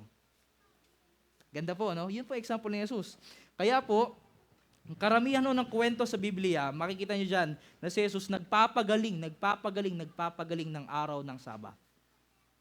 At lagi ho yung dinidiin sa Biblia. Bakit? Gustong ituro sa atin ng Biblia na ang Sabat ay araw ng kagalingan. Araw ho yan kung saan gustong gumawa ng Panginoon ng maraming mga milagro, maraming makakabutihan sa mga tao. Kaya po ang Sabat, meron po yan tinatawag na blessing. Di ba sabi, pinagpala niya ang araw na yan. Bakit? Paboritong araw yan ng Panginoon para gumawa ng kabutihan sa iba. Kaya yung mga bulag, nakakita. Alam niyo ho ba, meron tayo, gusto ko lang magbigay ng perspective ng science. Sabi na, sa Bible lang naman yan. Hindi. Alam niyo ho, sa Biblia, sa science, kung saan, sino ho ang gumawa ng science? Hindi ho ang tao. Ang tao, pinag-aaralan lang nila yung science. Pero ang Panginoon, siya yung gumawa ng mga rules sa ating universe kung paano gumalaw ang mga bagay-bagay sa mundo natin. Alam niyo ho ba, meron tayong tinatawag na circumceptan rhythm. Ano ho yun? Napakalalim na salita. In short, ang atin hong bawat isa sa atin, tao ka man, daga ka man, lahat ng mundo, siya po ay nagsa-cycle. Meron po siya tinatawag na cycle. Merong monthly cycle, may 24-hour cycle, pero meron din hong circumceptan cycle na every 7 days. Ilang araw siya yung cycle nun? 7 days. Ito ho, bibigyan ko kayo ng example. Sa tao, nag-testing ho sila, anong araw sa isang linggo yung pinaka-lively, pinaka-masigla yung tao, at yung pinaka-pagod yung tao. Ayon ho sa datos, yung pinaka-mataas na energy ng tao ay sa Lunes. Hanggang sa papagod, ano yung pinaka-maikli niyang oras? Pinaka-mahina niyang panahon? Yung Saturday o Sabado. Ito, pabaliktad lang ang ating kalendaryo, pero alam natin, yung pinakaunang araw, Linggo. Pinauna lang nila yung Monday. Pero ibig sabihin, pinakamahina ang tao sa ikapitong araw. At kapag pinakamahina ka at hinang-hina ka, ano ang kailangan mo? Pahinga. Di po ba? Kaya po, ang Sabbath, hindi lang po yan spiritual, hindi lang yan biblical, hindi lang po yan mental, ito rin po'y kasama sa ating katawan. Ibig sabihin, kung nagtatrabaho ka pa rin, pinapagod mo pa rin yung sarili mo tuwing araw ng Sabbath, yung kalusugan mo, inaabuso mo rin. Di po ba? Paano pa ho natin malalaman? Kahit ho yung actually ito ho yung, pwede nyo na lang picturean, hindi ko na ho babasahin yan. Picturean nyo na lang, kahit ho yung mga langaw, yung daga, yung mga algae, kung ano man ho tawag dyan, yung basta para lumot sa tubig, kahit ho yung mga halaman, every 7 days, merong panahon na sila'y pinakamasigla at pinakamahina at kailangan nilang magpahinga. Alam niyo ba yun? At matindi ho, every 7 days ho ang cycle. Kaya po, kailangan ho natin ng pahinga. At sinasabi ko ho, paano ho ba natin i-celebrate yung Sabbath? Gawin nating pahinga. Magpahinga ho tayo. At may iba't ibang klase ng pahinga. Pwede ho tayong matulog, pwede ho tayong mag-walking, kasi iba't iba ho kasi yung pagkapagod eh. May mental exhaustion, may physical exhaustion. Pwede ho tayong makipag-usap sa minamahal natin sa buhay, magbasa ng isang libro, kumain ng malulusog na pagkain, kailangan ho yan, pumunta sa iglesia, at marami pang iba. Ganda ho, no? Sarap ng buhay! Sino ang gumawa nito? Panginoon. Hindi ho tayo. Panginoon ang nagbigay sa atin ng pahinga. Hindi ko po sinasabi na kapag araw ng Sabbath, dapat sa church ka lang. Pwede ka pumunta doon. Pero hindi lang yun yung pwede mong gawin sa araw na yun. Kasi ang araw ng Sabbath, Diyos ang kasama mo sa buong araw na yan. Ganda po, no? Alam niyo ho ba sa French Revolution, ito hong ginawa. Meron sila yung nagrebelde, tinry nilang baguhin ang kahit anong bagay na maisipan nilang baguhin. So, sobrang sila na ang may control. Tao na ang may control. Dahil sa 7 araw, dahil yun daw ay marka ng dating gobyerno, gusto na magkaroon ng panibagong gobyerno, sila po ay nagtatag ng weekly cycle na hindi po 7 araw. Nag-imbento sila ng 10 araw. Mas nakakapagod yata yun. Alam niyo ho ba, doon sa 10 araw na yan ho yung calendar na kanilang ginawa. Alam niyo, sa 10 araw na cycle, hindi na 7 araw, kundi 10 araw, yung mental asylum ho ng France na puno. Maraming nabaliw, maraming na-stress, maraming nag-breakdown. Bakit? Sobrang stress, sobrang pagod. Ito ho ay ayon sa history. Kaya bumalik ulit sila sa dati. Bakit? Kasi ito ho yung naging dahilan. Ito ho yung naging epekto. Ganun po ang epekto kapag hindi ho natin sinusunod ang gusto sa atin ng Panginoon na disenyo sa atin. Ang disenyo sa atin, ang ating katawan dinisenyo para magpahinga kada 7 araw. Abusuhin ba natin yun? O ating lulubusin at i-enjoy kung paano ho tayo binigay ng Panginoon. Ang ganda po, ano? Ito po yung regalo para sa atin. Kaya po sabi ng isang preacher, a world without Sabbath would be like a man without a smile. Kapag walang Sabbath sa mundong ito, parang isang tao na walang ngiti, isang tag-init na walang bulaklak, isang bahay na walang garden, at dahil ang Sabbath ito po yung pinakamasaya na araw sa isang linggo. At ito pong taong ito, hindi po siya isang Adventist. Baka sabihin nyo, ay, Adventist lang may nag-invento niyan. Siya po hindi Adventist. Pero siya po, alam niya ang kahalagahan ng araw ng Sabbath. Paano pa ho natin makikita ang physical na tulong nito sa ating katawan? Alam niyo ho ba sa National Geographic, naglabas ho sila ng magazine. Hinanap nila sa buong mundo yung sikreto. Tinanong nila yung mga tao na nakakalampas sa lampas ng 100, yung edad nila. Tinatanong nila, ano yung sikreto mo, ba't ang haba ng buhay mo? Ba't ka nakakalampas ng 100 years old? Pumunta sila sa Japan, sa Nepal, sa US. At sabi doon, an earlier study found that the average Adventist, karamihan, sino ho dito ang Adventist? Pwede mo makita yung mga kamay? Yan, ako ho isang Adventist din. Ang mga Seventh-day Adventist, tayo ho ay naniniwala sa ganito, sa araw ng Sabbath, ay disenyo talaga ng Panginoon. At ano ho yung sabi doon sa pag-aaral? That the average Adventist lived 4 to 10 years longer than the average Californian. Ano pong sabi ng National Geographic? Hindi ho ito isang Kristiyanong magazine, na ang isang Adventista na nangingili ng araw ng Sabbath ay ano po?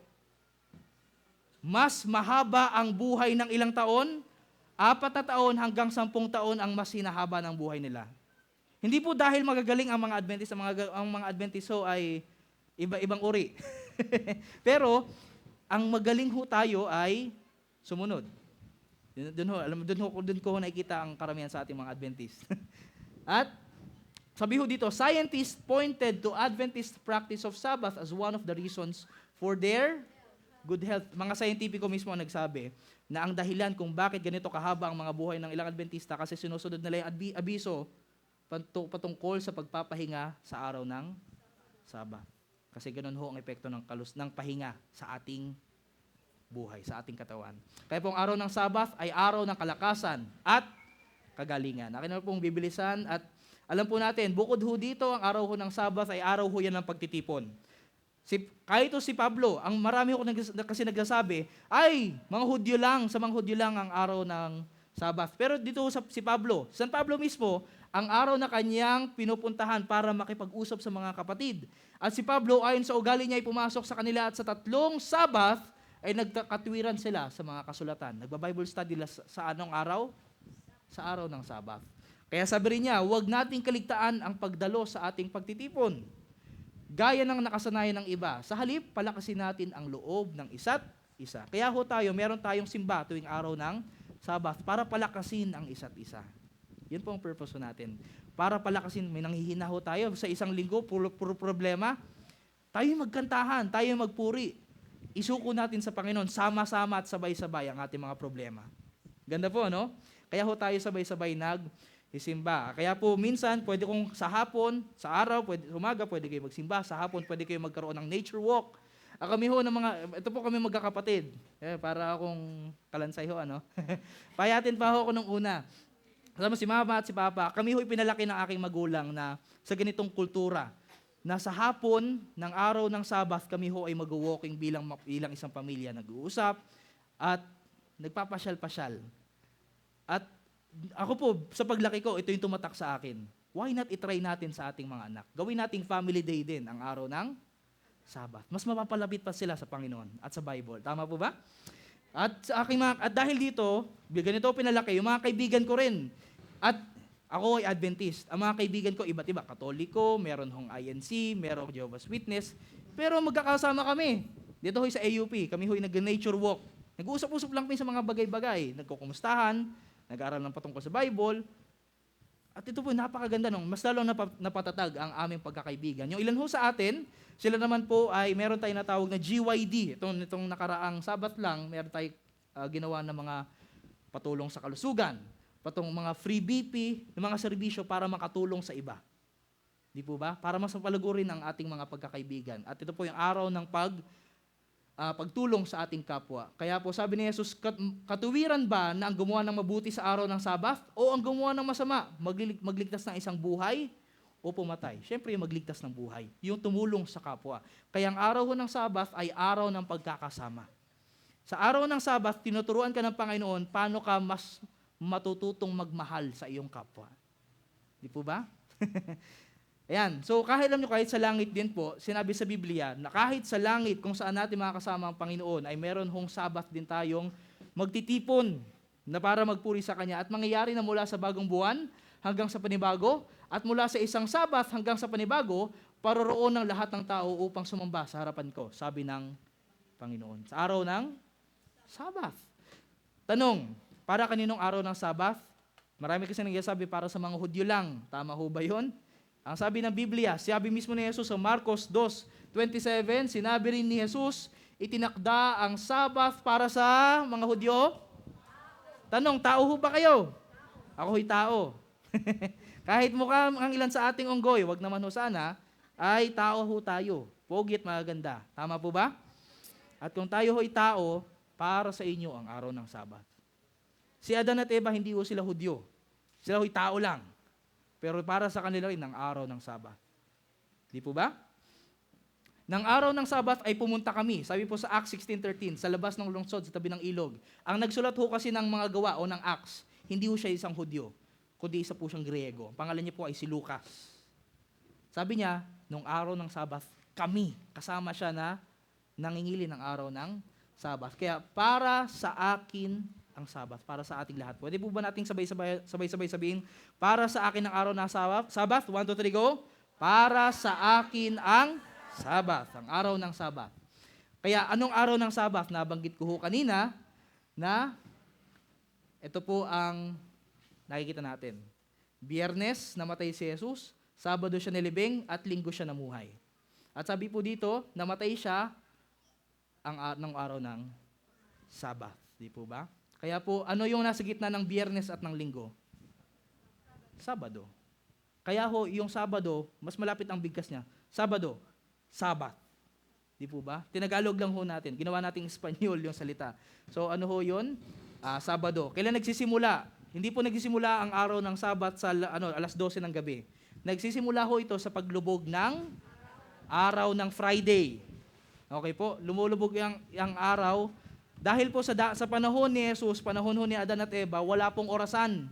na 12 o'clock, hindi po nila malalaman, mabibilang ang oras. Nabibilang lang nila ang paglubog ng araw bilang panibagong araw. Kaya sabi sa Biblia, nagkahapon at nag-uumaga ang ikalawang araw. Ang pagbibilang ho sa araw ay sa paglubog ng araw, sa pagkahapon. Di po ba? Sa atin, 12 o'clock. So ibig sabihin, kailan nagsimula ang araw ng Sabat sa Sabado? Hindi ho Friday 12 o'clock, pero Friday ng pagkalubog ng araw. Friday, sunset. Okay po? Paiba-ibang oras, minsan 6, minsan 5. Pero basta lumubog ang araw, Sabat na. Meron po akong kaibigan, ang pangalan niya po si Miguel. Sana ho, makilala niyo po siya soon. Pero ilan po kakilala siya dito. Lagi niya sa akin sinesend yung mga pictures niya. Gusto niya kasing salubungin yung araw ng Sabat. Tuwing Friday, uuwi siya na maaga galing sa trabaho niya. Tapos mag-send siya ng picture na, Caleb, tingnan mo, ito yung pagkain ko. Ito yung pinakamasarap kong pagkain sa isang linggo. Bakit? Kasi ito yung pagkain na sinasalubong ko ang araw ng Sabat. Kasama yung Panginoon ko. Ganun siya ka-excited. Try din ho natin yon sa ating nagkakaroon din ho tayo ng family gathering. Nagsisimula at natatapos ang araw sa paglubog ng araw. Okay. Okay, may pagkakaiba ba ang pangingili ng Sabat sa ibang araw? Marami kasi nagsasabi, okay lang naman siguro kahit anong araw. Okay lang naman siguro kahit mapalunes man ako, o Biyernes ako pumunta sa church, o magsamba, o ipangilin, o gawing respetado yung araw na yon. Okay lang naman siguro yon. Sabihin natin, meron ho tayong date. Sabihin natin, tara, date tayo. Thursday, 6 p.m. Kita tayo, ha? Pumunta ka ng Lunes. Magkikita ho ba tayo noon? Hindi po. Ganun din ho ang araw ng Sabat. Hindi ko po sinasabi na wala ang Diyos sa 6 na araw. Okay po? Kasi mas maganda nga ho kung araw-araw natin siyang pupurihin at pasasalamatan. Pero, sabi niya, ang ika-7 araw, yun ang pinakabanal ko. Yun ang special nating araw. Ano pinagkaiba ng isang normal na araw sa anniversary niyo mag-asawa? Magkaiba o ox lang? Magkaiba ho, mas special. Pero minsan nasanay na, hindi na natin sinaselebrate. Celebrate ho natin, mas lalo pa natin ma-value ang isa't isa. Kaya po, kung titingnan natin ang kwento ng Biblia, may kita niyo ho dito ang kahalagahan ng araw ng Sabat. Kung paano ito pinapalago ang ating spiritual, mental, social, at mental na buhay. Kaya mabuti sumamba araw-araw, ngunit tandaan na iisa lang ang banal na araw. Hindi ho natin kayang gawin ang isang araw na banal. Ito, bibilisan na ho natin. Ba't malapit na rin naman ho tayo matapos. Bakit linggo ang pinapangili ng mga Kristiyano? Kung ang araw ng Sabat ay Sabado, ba't ang daming linggo? Tatanong niyo na ho ba yun? Bakit yung mga Adventist, maiba, ika-7 araw, pero karamihan sa atin, linggo. Dito ho nagsimula yon. Marami ko sinasabi, pinagtatanggol pa rin. Sabi nila, ang linggo kasi, sabi sa Bible yun, binago na. Ito ho yung ginagamit nilang mga bersikulo. 8 verse lang po nabanggit ang linggo sa Bible. Pero ni wala sa isa man po sa kanila ang binanggit ang na binago yung pagsamba, araw na pagsamba o yung kabanalan ng Sabado sa linggo. I-check niyo po yan sa bahay. I-check niyo po yan. I-breakdown, isa-summarize ko na lamang po. Ang 1, 2, 3, 4, 5, 6, ang pagkabanggit ho ng linggo dyan ay binabanggit lang na yung linggo, doon yung araw kung saan nabuhay si Jesus. Malinaw? Malinaw? Hindi po binago ni Jesus, wala ko kayong makikita na, okay, dahil dito ako nabuhay sa araw na ito na ngayon ang panibagong banal na araw. Wala ko kayong makikitang ganon. Sa Acts 20 verse 7, makikita nyo naman na yung si Pablo, nagtitipon kasama ng mga kapatid hanggang hating gabi ng linggo. Pero pag nakita nyo sa ibang translation, kung titingnan ho natin dito ay hindi po talaga linggo ito, pero Sabado ng gabi. Bakit ho? Kasi yung pagbibilang ho sa Biblia ng araw, nagsisimula saan? Sunset. Pero ang binabanggit ho dito, nung unang araw ng Sanlinggo ng gabi, ibig sabihin, Sunday evening, yun po kasi ay Sabado ng gabi. Tingnan nyo ikumpara nyo yung Bible na Tagalog sa mabuting balita na Biblia. Ang sabi dito ay sa unang linggo ng Sanlinggo, linggo, tapos yung isa naman, Sabado ng gabi. Hindi ho sila kakabanggaan, pero hindi ho ito linggo. At di ho ito pinapangilin na panibagong araw. Yung unang Korinto 16 verse 1 and 2, sinasabi naman ni Pablo, kayo ay mag-ipon kayo ng mga pera sa araw ng linggo. Ang paggabasa ng ilan dito, dapat pumunta tayo sa church, doon tayo magbigay ng pera, mag-alay ng ikapu sa Panginoon. Hindi po ito tinutukoy ni Pablo. Ang tinutukoy niya po sa unang Korinto 16 ay sabi niya, mag-ambagan kayo. Kasi mag-ambagan tayo tuwing linggo para pagdaan ko dyan, makukuha ko yung donation mo, makakatulong ho tayo sa ating mga kapatid na natagutom doon sa Jerusalem. Yun lang ho yung konteksto doon. Pero wala hong binanggit na binago ang araw ng pagsamba. Malinaw po?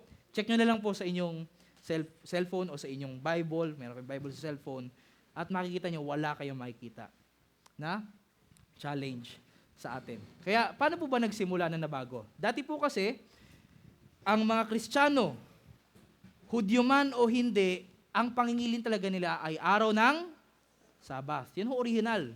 Pero, dahil nagkaroon ng pag-uusig, nagtago ang mga Kristiyano, pinagpapatay palagi sila yung nagtago. Hanggang sa unti-unti na nilang pinagsasabay. Dahil ang mga Romano kasi, ang kanilang piyesta, palaging linggo. Dahil yun po yung araw ng mga pangingilin ng Romano. Linggo, linggo, linggo.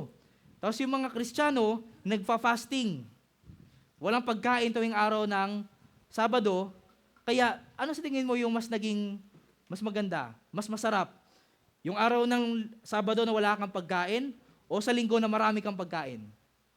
Sa linggo na marami pagkain kasi may piyesta. Kaya, mas naging sikat. Unti-unti yan. Hanggang sa nagkaroon ng isang emperador, ang pangalan niya po ay si Constantino. Ang anak yata o apo ni Reyna Elena. Pamilyar ko kay Reyna Elena, na kapag may Santa Cruzan, meron nung nangungunod ng babae, Reyna Elena. Anak niya ho, yata ay apo niya si Constantine. Siya ho ang nagpasagawa ng batas dahil naging siyang Kristiyano na emperador na dapat linggo na ang ipangilin. Kaya simula po noon, ang naging sikat na pangili ng araw ng pagsamba ay linggo. Hindi po ito sinabi ng Biblia. Ito lamang ho ay nagbago over time dahil sa tradisyon. Dahil po saan? Tradisyon. Pero saan ho tayo makakapagpatiwala? Sa tradisyon ng tao o sa sinasabi ng Biblia? Yun ho Okay lang po kung ngayon lang po ito narinig. Take time po tayo sa pagbabasa ng history. I-check niyo po yung sinasabi ni Brother Calvo. Huwag muna kayo basta maniniwala. Pero ito po ay makikita natin na sabi sa Biblia. At dahil po doon, dito po lumaki ang Iglesia Romana Katolika na ano ho ang araw ng pangilin?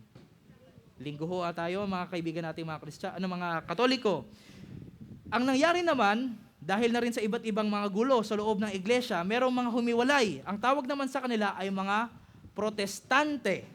Kaya ho meron tayo mga Lutheran, Born Again, Baptist, dito ho nang galing. Umalis sila sa Iglesia Romana Katolika. At anong ginawa nila? Sabi natin, baguhin natin, bumalik tayo sa Bible. Pero hindi bumalik sa araw ng Sabath. Kasi naniniwala pa rin sila, masikat kasi yung linggo. Okay na to, ikip na natin yan. Linggo kasi, doon na kasi tayo nakasanay Nakasanayan na natin, di po ba? Kaya po, ngayon, ang mga tao, akala talaga nila linggo. Pero malinaw ho sa Biblia na araw ng Sabado. Huwag muna kayo maniwala kay Brother Caleb. Basahin niyo ang inyong Biblia. At kayo po ay matutuwa sa makikita nyo. Sabi ho ng Biblia, dumarating ang magnanakaw para lang magnakaw, pumatay, at manira. Alam niyo po si Satanas, ayaw niya ng Sabat. Kaya ginagawa niyang lahat para tayo ho ay huwag ma-celebrate ang araw ng Sabat. Bakit to? Kasi tuwing araw ng Sabat, makikita niyang masaya kayo. Sa tingin niyo ba si Satanas, gusto tayo makitang masaya? Gusto niya ba tayong makita na relaxed at mapayapa ang ating puso dahil nagtitiwala tayo sa Panginoon? Di ba gusto niya tayo makitang stressed, balisa, hindi alam ang gagawin? Maraming dinadalang mga problema. Yun yung gusto ni Satanas. Yun yung gusto niya. Ang gawain niya ay magnakaw, pumatay, at manira. Pero sabi ni Jesus, naparito ako upang ang mga tupa ay magkaroon ng buhay. Buhay na masaganang lubos. At ang araw ng Sabat ay nagpapakita sa atin, gusto mo ng relax na araw na hindi galing sa'yo, pero galing sa akin, na magkakaroon tayo ng time together, pati ng iyong mga kaibigan, mas mapalago ang iyong pananampalataya, pag-ibig, kapayapaan, at relax na relax ka. Para meron kang lakas para salubungin yung panibagong linggo. ng may pag-asa, kalakasan, at kabutihan. Ito po ay ang araw ng Sabat. Malinaw po ba sa atin? Binibigay ho ang araw ng Sabat, hindi ho para pabigatin ho tayo, hindi po. Ang purpose ho nito ay para magkaroon pa nga ho tayo ng kapayapaan at kaligayahan. Kaya sabi ho sa atin, at inyong makikilala ang katotohanan, at ang katotohanan ay magpapalaya. Hindi ho magpapasikip ng inyong buhay. Ang Sabat ho kasi, marami ho kasi ilan so sa atin, focus doon sa bawal, bawal, bawal, bawal, bawal. Ginawa niyong hindi kaaya-aya ang araw ng Sabat. Hindi ho ganun. Ang araw ng Sabat, attractive yan.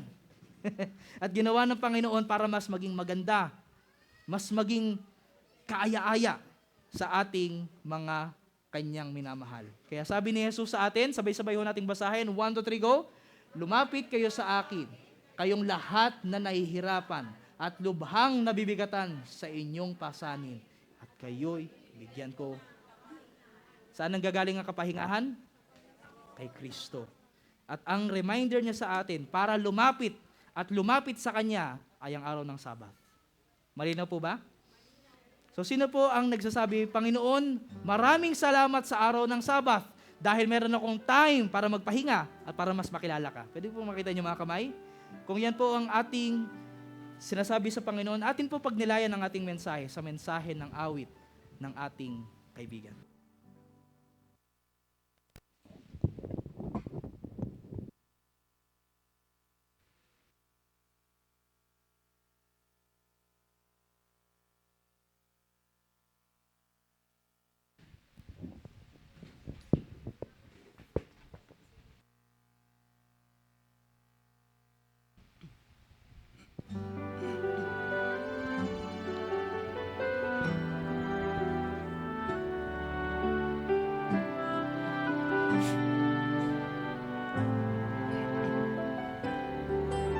Pagod ka na ba sa paglalakbay at hindi mo na alam kung anong paroroonan?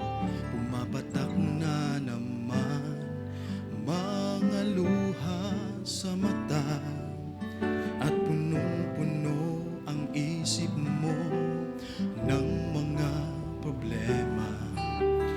Huwag kang mabahala, may karamay ka kaibigan. Mundo ay pasan ng Panginoon natin. Lumapit ka lang sa Kanya.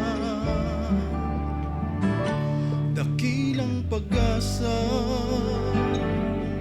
si Jesus ang kasama sa landas na kay dilim. Liwanag niya'y mapapansin. Dakilang pag-asa,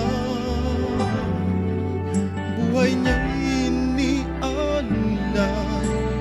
nang makamtan natin ang buhay na walang hanggan.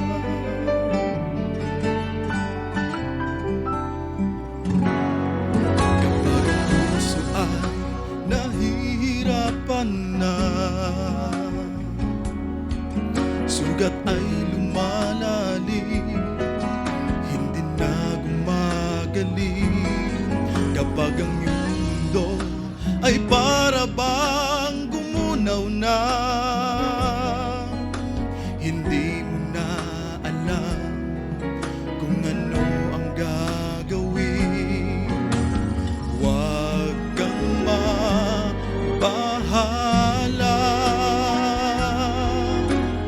manalangin ka kaibigan. Pakikinggan niya ang bawat hinaing. Lumapit ka lang sa Kanya. Dakilang pag-asa, si Jesus ang kasama sa landas na kay dilim. Liwanag niya'y mapapansin. dakilang pag-asa. Buhay niya'y inialay nang makamtan natin ang buhay na walang hanggan.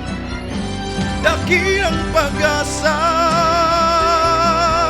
si Jesus ang kasama sa landas na kahit dilim, liwanag niya'y mapapansin. Dakilang pag-asa, buhay niya'y inialay nang makamtan natin ang buhay na walang hanggan. Nang makamtan natin ang buhay na walang hanggan.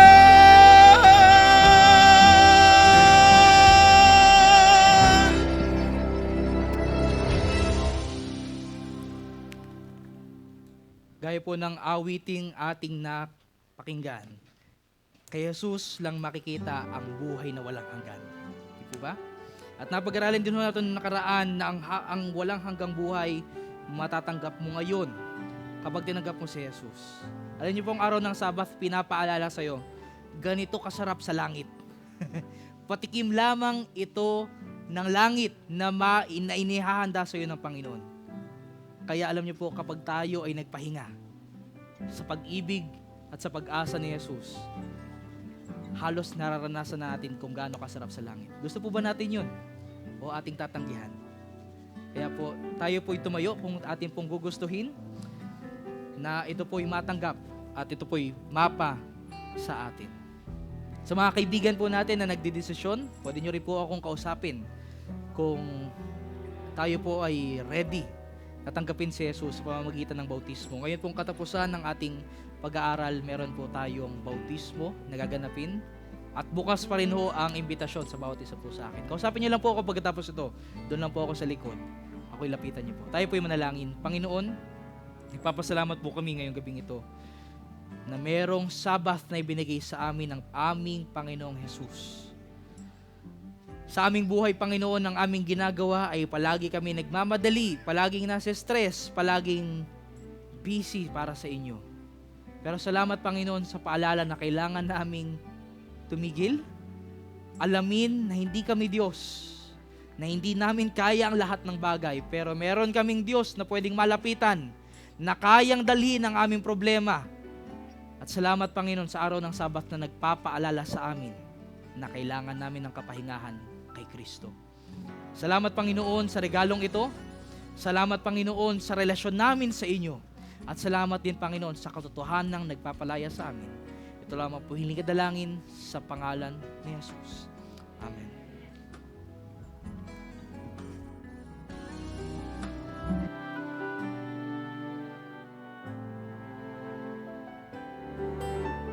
Pagod